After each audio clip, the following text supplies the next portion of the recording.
गरुड़ ने कहा, हे दया के सागर, अज्ञान के कारण ही जीव की उत्पत्ति इस संसार में होती है। इस बात को मैंने सुन लिया। अब मैं मोक्ष के सनातन उपाय को सुनना चाहता हूँ। हे देव देवेश, शरणागत वत्सल प्रभु, सभी प्रकार के दुखों से मलिन बनाए गए इस दुस्तर असार संसार में नाना प्रकार के शरीरों में प्रविष्ट जीवों की अनंत राशियां हैं।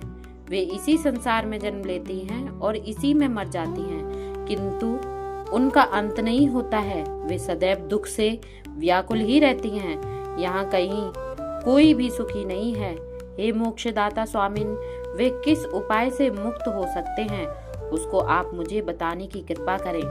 श्री भगवान ने कहा, हे ताक्ष, जो तुम मुझसे पूछ रहे हो, जिसको सुनने मात्र से ही मनुष्य इस संसार के आवागमन के चक्र से मुक्त हो जाता है, उसे मैं कह रहा हूँ, तुम सुनो। हे खगेश, इस जगत से परे पर ब्रह्म स्वरूप निर्वयव सर्वज्ञ सर्वकर्ता सर्वेश निर्मल अद्वय तत्व स्वयं प्रकाश आदि अंत से रहित विकार शून्य परात्पर निर्गुण और सच्चिदानंद शिव हैं। उसी के अंश ये जीव हैं, जो अनादि अविद्या से वैसे ही आच्छादित हैं जैसे अग्नि में उसके अंश विस्फुलिंग स्थित हैं। अनादि कर्मों के प्रभाव से प्राप्त शरीर आदि नाना उपाधियों में होने के कारण परस्पर भिन्न भिन्न हो गए हैं।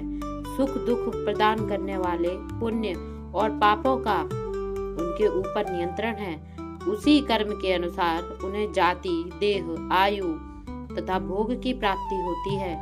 सूक्ष्म या लिंग शरीर के बने रहने तक पुनः पुनः जन्म मरण की परंपरा चलती रहती है। स्थावर, कृमि, पक्षी, पशु, मनुष्य, धार्मिक, देवता और मुमुक्षु यथाक्रम 4 प्रकार के शरीरों को धारण करके हजारों बार उनका परित्याग करते हैं।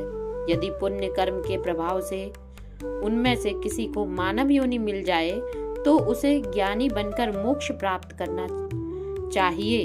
84 लाख योनियों में स्थित जीवात्माओं को बिना मानव योनि मिले तत्व ज्ञान का लाभ नहीं मिल सकता है। इस मृत्यु लोक में 1000 ही नहीं करोड़ों बार जन्म लेने पर भी जीव को कदाचित ही संचित पुण्य के प्रभाव से मानव योनि मिलती है।